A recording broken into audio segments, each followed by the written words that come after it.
Hello again. I am Nikki Cameron, holistic trauma recovery therapist from Emergent Counseling and Consulting. And I am here to share with you part two of 4 things to consider when deciding to go to therapy. If you are already in therapy, these things are actually very good for you to consider as well as you are progressing on your healing journey. So the first one being that it is important for you to be honest.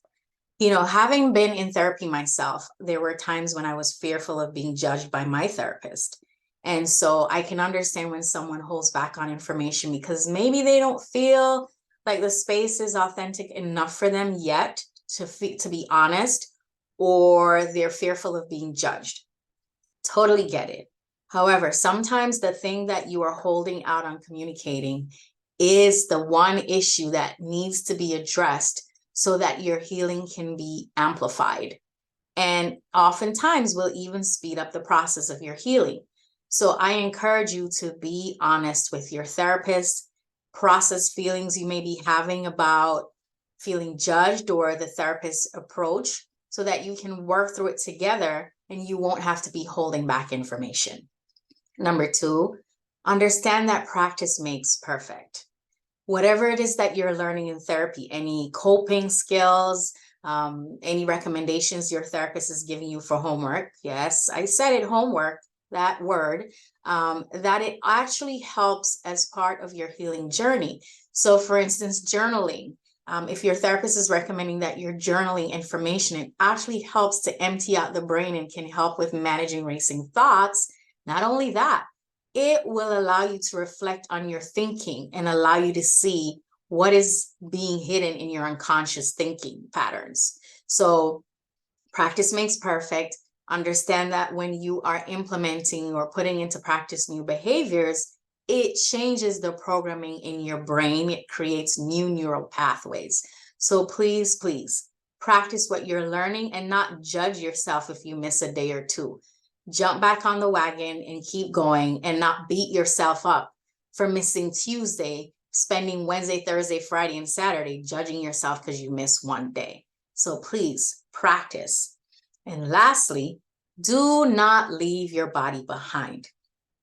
When we experience toxic events, sometimes individuals forget that their body was a part of that situation. And if your body was a part of the situation, then your cells have also retained a lot of the toxic stress. Your hormones were initiated.